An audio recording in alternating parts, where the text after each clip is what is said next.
بسم اللہ الرحمن الرحیم نحمدہ ونصلی ونسلم علی رسولہ الکریم وعلی آلہ وصحبہ اجمعین وبعد۔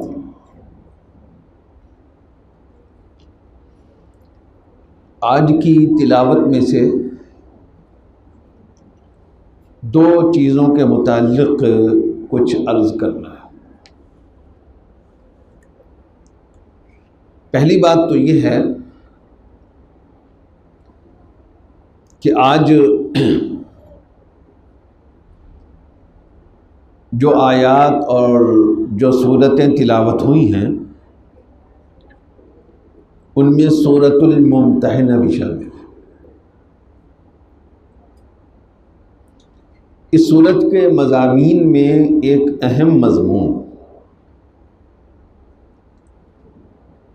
وہ یہ ہے کہ مسلمانوں اور کافروں کے درمیان تعلق کی نوعیت کیسی ہونی چاہیے، کیونکہ یہ دنیا کی زندگی ہے۔ آخرت میں تو وہ بالکل الگ ہوں گے، مسلمان بالکل الگ جگہ پر ہوں گے،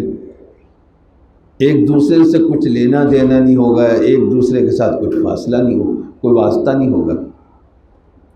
لیکن اس دنیا کے اندر تو ظاہر ہے کہ سب نے یہی رہنا ہے، اسی خطہ ارضی پر، اسی گلور کے اوپر رہنا ہے۔ اس کے نتیجے میں ایک دوسرے سے واسطہ بھی پڑ جاتا ہے، ایک دوسرے سے تعلقات بھی رکھنے پڑ جاتے ہیں، کبھی اچھے تعلقات رکھنے پڑتے ہیں، کبھی اس کے برعکس تعلقات رکھنے پڑتے ہیں۔ تو آج کی آیات میں پہلی جو صورت آج پڑھی گئی ہے سورۃ المجادلہ، اس میں بھی اس پر تھوڑی سی بات ہوئی ہے، اور سورۃ الممتحنہ میں اس پر زیادہ تفصیل سے بات ہوئی ہے۔ خلاصہ پوری بات کا یہ ہے کہ غیر مسلموں کے ساتھ ہماری دو حالتیں ہو سکتی ہیں۔ ایک حالت تو یہ ہے کہ صرف یہ نہیں کہ ہمارے دین اور ان کے مذہب میں فرق ہے، کہ ہم مسلمان ہیں اور وہ مسلمان نہیں ہیں، بلکہ کسی وجہ سے ہماری ان کے ساتھ دشمنی بھی چل رہی ہے، گویا ایک دوسرے کے ساتھ تقریباً حالت جنگ کے اندر ہے۔ جیسا کہ نبی کریم صلی اللہ علیہ وسلم کے زمانے میں مدینہ منورہ کے مکہ مکرمہ کے ساتھ تعلقات تھے۔ مدینہ منورہ یہ ایک الگ ریاست تھی اور مکہ مکرمہ یہ ایک الگ ریاست تھی، اور جو قبائل تھے ہر قبیلہ تقریباً ایک مستقل ریاست تھا، لیکن بہت سارے قبائل ایسے تھے جو اگرچہ مسلمان ابھی تک نہیں ہوئے تھے، لیکن مسلمانوں کے ساتھ وہ حالت جنگ میں بھی نہیں تھے، لیکن مکہ جو تھا وہ مسلمانوں کے ساتھ حالت جنگ میں تھا۔ اسی طرح مدینہ منورہ میں جو عام یہودی رہتے تھے وہ حالت جنگ میں نہیں تھے، لیکن جیسا کہ کل میں نے عرض کیا کہ جو یہودی خیبر میں اکٹھے ہو گئے تھے وہ مسلمانوں کے ساتھ حالت جنگ میں تھے۔ تو ایک صورت غیر مسلموں کے ساتھ ہمارے تعلق کی یہ ہو سکتی ہے۔ اس صورت کے بارے میں، اس صورتحال کے بارے میں اس صورت کے شروع ہی میں یہ فرمایا گیا ہے کہ یا ایھا الذین آمنوا لا تتخذوا عدوی وعدوکم اولیاء تلقون الیہم بالمودہ۔ حالت جنگ میں ان کے ساتھ اپنی محبت کا اظہار کرنا یا اپنی دوستی کا اظہار کرنا یا ان کے ساتھ اپنے کسی تعلق کا اظہار کرنا یا ان کی کسی طریقے سے مدد کرنا، یہ ایک مسلمان کے لیے جائز نہیں ہے۔ ہوا در حقیقت یہ تھا کہ جب نبی کریم صلی اللہ علیہ وسلم مکہ مکرمہ کی طرف جانے کے لیے فتح مکہ کی تیاری کر رہے تھے تو ایک صحابی سے غلطی ہو گئی، ان کی سوچ کی غلطی تھی تھوڑی سی، کہ انہوں نے نبی کریم صلی اللہ علیہ وسلم کا یہ راز اہل مکہ کی طرف کنوے کرنے کی، ان تک پہنچانے کی کوشش کی۔ وہ اگرچہ خط درمیان میں پکڑا گیا، اللہ کی طرف سے نبی کریم صلی اللہ علیہ وسلم پر وحی آ گئی، اور اللہ تعالیٰ نے یہ بھی بتایا کہ اللہ تعالیٰ نے اس صحابی کو، رسول اللہ صلی اللہ علیہ وسلم نے بتایا کہ اللہ تعالیٰ نے اس صحابی کو معاف کر دیا ہے، کوئی سزا اللہ کی طرف سے نہیں ہوگی، اس لیے کہ جہاں ایک غلطی ہے، ان کی ایک بہت بڑی نیکی بھی ہے کہ یہ غزوہ بدر میں شریک ہوئے تھے، تو وہ نیکی جو ہے ان کی اس کوتاہی پر بھاری اور وزنی ہے۔ تو اس موقع پر اللہ تعالیٰ نے مسلمانوں کو عمومی ہدایت دی کہ یا ایھا الذین آمنوا لا تتخذوا عدوی وعدوکم اولیاء تلقون الیہم بالمودہ۔ تو جو ہمارے ساتھ حالت جنگ میں ہیں ان کے ساتھ تو تعلق کی نوعیت ہماری یہ ہوگی، لیکن دوسری قسم کے وہ غیر مسلم وہ ہیں جو اس وقت ہمارے ساتھ حالت جنگ میں نہیں ہیں، باقاعدہ ہماری ان کی کوئی جنگ نہیں چل رہی، ان کے ساتھ ہم نے تعلق کیسا رکھنا ہے؟ اور یہ وہ سوال ہے جو بکثرت ہمیں پیش آتا ہے اپنے کاروباری تعلقات میں۔ کسی غیر مسلم کو اس کی کسی عید کے موقع پر، ان کے کسی اس طرح کے خوشی کے موقع پر کوئی مبارکباد دینی پڑ گئی، مثلا کسی موقع پر ان کی غیر مسلموں کی مدد کرنی پڑ گئی، مثلا ہمارے ہاں کرسچن ہوتے ہیں، ہمارے ملازم ہوتے ہیں، ان کی کرسمس کے موقع پر مدد کرنے کی ضرورت پڑ گئی۔ تو اس طرح کے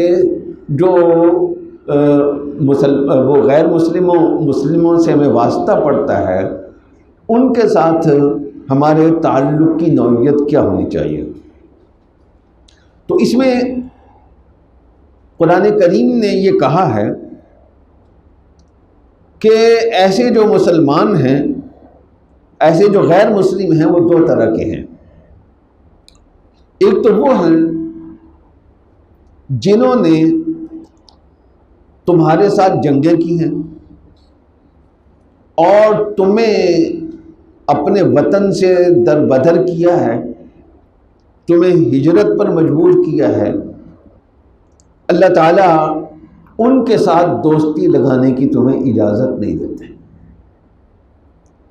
لیکن دوسری قسم کے غیر مسلم وہ ہیں الذین لم یقاتلوکم فی الدین ولم یخرجوکم من دیارکم، کہ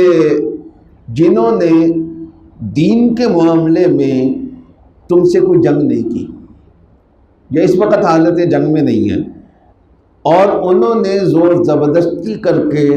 تمہیں اپنے وطن سے بے وطن بھی نہیں کیا، یعنی کوئی ہیں تو غیر مسلم لیکن دنیاوی طور پر وہ ہمیں نقصان نہیں پہنچا رہے، ہمارے حالات ان کے ساتھ نارمل ہیں، تو ان کے بارے میں فرمایا کہ لا ینہاکم اللہ عن الذین لم یقاتلوکم فی الدین ولم یخرجوکم من دیارکم ان تبروہم وتقسطوا الیہم، کہ ان کے ساتھ انصاف کا معاملہ کرو، یہ تو کرنا ہی ہے، اسی طرح ان کے ساتھ حسن سلوک کرنا پڑ جائے، ان کے ساتھ کوئی بھلائی کرنی پڑ جائے، ان کو کوئی فائدہ پہنچانا پڑ جائے، تو اللہ تعالیٰ تمہیں اس سے بھی منع نہیں فرماتے۔ اس لیے اس نوعیت کے جو غیر مسلم ہوتے ہیں، مثلا ہمارے مسلمان یورپ میں رہتے ہیں، امریکہ میں رہتے ہیں، وہاں ان کو واسطہ پڑتا ہے، جس طرح وہ ہماری عید وغیرہ پر ہمیں مبارکباد دے دیتے ہیں، ہمیں بھی ضرورت پڑتی ہے کہ ہم ان کو مبارکباد دے دیں یا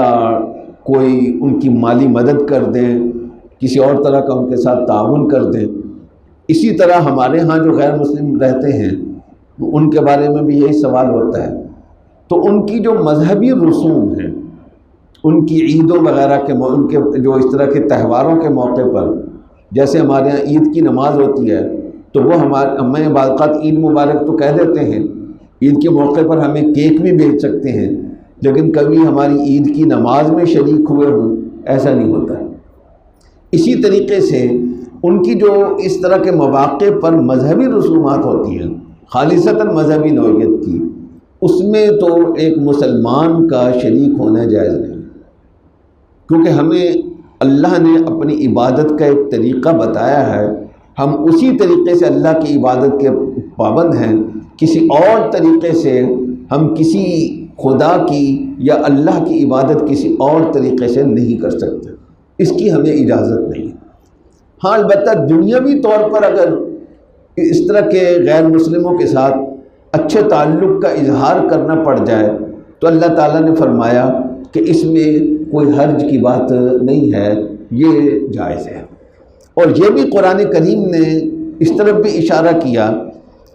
کہ عسى الله ان يجعل بينكم وبين الذين عاديتم منهم مودة والله قدير والله غفور رحيم، کہ یہ حالتیں جو ہیں ہماری ان کے ساتھ کی ایک جیسی نہیں رہتی بلکہ بدلتی بھی رہتی ہیں۔ آج جن کے ساتھ تمہاری دشمنی ہے کل کو وہ ہو سکتا ہے تمہارے دوست بھی ہو جائیں۔ اور اس آیت کی تصدیق اس وقت ہوئی جب مکے کے جو مشرکین تھے، جو نمبر 1 دشمن تھے رسول اللہ صلی اللہ علیہ وسلم اور صحابہ کے، وہ فتح مکہ کے موقع پر سارے کے سارے مسلمان ہو گئے اور مسلمانوں کے دوست بن گئے وہ۔ تو ایک تو یہ مسئلہ جو ہے وہ آج کی آیات میں بیان کیا گیا۔ دوسرا یہ ہے کہ آج کی تلاوت میں اس امت کے مختلف طبقات کا ذکر کیا گیا۔ ان میں بنیادی طور پر 2 تقسیمیں ہم کر سکتے ہیں۔ ایک وہ مسلمان ہیں جو سرور دو عالم حضور اقدس صلی اللہ علیہ وسلم کے زمانے میں موجود تھے، آپ کے زمانے میں اسلام لائے اور آپ کی صحبت کا شرف حاصل کیا، یا آپ کا دیدار کا شرف حاصل کیا، یا آپ کے زمانے میں اسلام قبول کرنے کا شرف حاصل کیا، تو ان کا ذکر ہے سورۃ الحشر کے اندر، اور پھر ان کے مختلف ان کی کیٹیگریز بیان کی گئی ہے۔ اور دوسرا طبقہ وہ ہے جو مسلمان تو ہوا لیکن پہلے طبقے کے بعد وہ اسلام میں آیا، یعنی نبی کریم صلی اللہ علیہ وسلم کی وفات کے بعد وہ اسلام قبول کیا، یا وہ پیدا ہی نبی کریم صلی اللہ علیہ وسلم کے بعد آئے۔ ان کے بارے میں قرآن کریم نے 2 باتیں کہی ہیں۔ ایک تو ان کی ذمہ داری، بعد میں آنے والوں کی ذمہ داری پہلوں کے حوالے سے کیا ہے، اور دوسرے اللہ کی نظر میں یہ کیسے ہے۔ تو پہلی بات تو یہ فرمائی کہ والذین جاءوا من بعدہم یقولون ربنا اغفر لنا ولاخواننا الذین سبقونا بالایمان ولا تجعل فی قلوبنا غلا للذین آمنوا انک رؤوف رحیم، کہ بعد میں آنے والوں کی یہ ذمہ داری ہے کہ پچھلے لوگوں کے بارے میں، گزرے ہوئے لوگوں کے بارے میں اچھے جذبات رکھیں،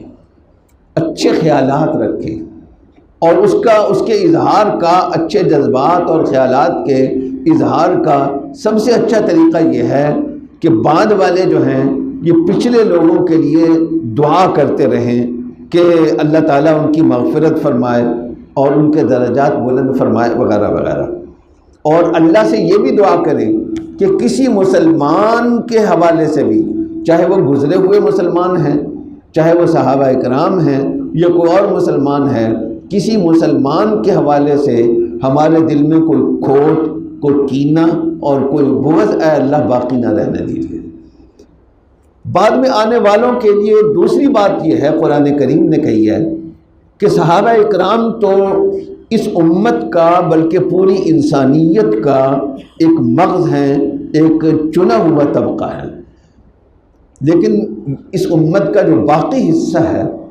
اس کی فضیلتیں بھی نبی کریم صلی اللہ علیہ وسلم نے بیان فرمائی ہیں۔ اسی سلسلے میں ایک آیت آج بھی ہم نے پڑھی ہے کہ اللہ تعالیٰ نے رسول اللہ صلی اللہ علیہ وسلم کی بعثت کا جہاں ذکر کیا اور یہ فرمایا کہ اللہ نے اپنے رسول صلی اللہ علیہ وسلم کو عربوں کے اندر بھیجا، هو الذی بعث فی الامیین رسولا منہم، عربوں کی طرف بھیجا اور عربوں میں سے ایک رسول بھیجا۔ تو اسی سلسلے میں آگے چل کر اللہ تعالیٰ نے کہا وآخرین منہم لما یلحقوا بہم، کہ یہ رسول صرف ان عربوں کے لیے نہیں ہے، موجودہ دور کے عربوں کے لیے نہیں ہے، بلکہ ایسے لوگوں کے لیے بھی ہیں جو ابھی دائرہ اسلام میں داخل نہیں ہوئے یا جو ابھی پیدا بھی نہیں ہوئے وہ بعد میں اسلام میں داخل ہوں گے اور وہ بعد میں پیدا ہوں گے۔ تو اس میں قرآن کریم گویا ان بعد والوں کو بھی شاباش دے رہا ہے۔ چنانچہ اس آیت کی تشریح کرتے ہوئے نبی کریم صلی اللہ علیہ وسلم نے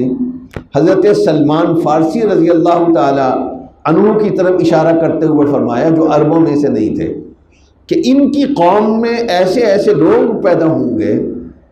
کہ جو دین کی اتنی خدمت کریں گے، اتنی خدمت کریں گے کہ اگر ان کو پتہ چلے کہ دین کی خدمت کے لیے یا علم حاصل کرنے کے لیے دور دراز کے کسی ستارے پر، دور دراز کے کسی سیارے پر ہمیں جانا پڑتا ہے تو وہ اس طرح کرنے سے بھی گریز نہیں کریں گے، وہ دین کے لیے اتنی زیادہ محنت کرنے والے ہوں گے۔ گویا قرآن کریم نے اور نبی کریم صلی اللہ علیہ وسلم نے اس آیت کی تشریح میں بعد میں آنے والے ان لوگوں کی بھی تعریف کی ہے۔ چنانچہ اس امت کی پوری تاریخ گواہ ہے کہ دین پر سب سے زیادہ احسانات تو صحابہ اکرام رضوان اللہ تعالی علیہم اجمعین کے ہیں، لیکن صحابہ کے طبقے کے بعد اس دین کی خدمت، اس دین کا کام عربوں نے بھی کیا ہے، لیکن عربوں نے کم کیا ہے اور اجمیوں نے اس دین کی خدمت مختلف انداز سے اور مختلف طریقوں سے زیادہ کی ہے۔ اللہ جل جلالہ ہمیں تمام طبقات امت کے ساتھ محبت کا تعلق رکھنے کی توفیق عطا فرمائے۔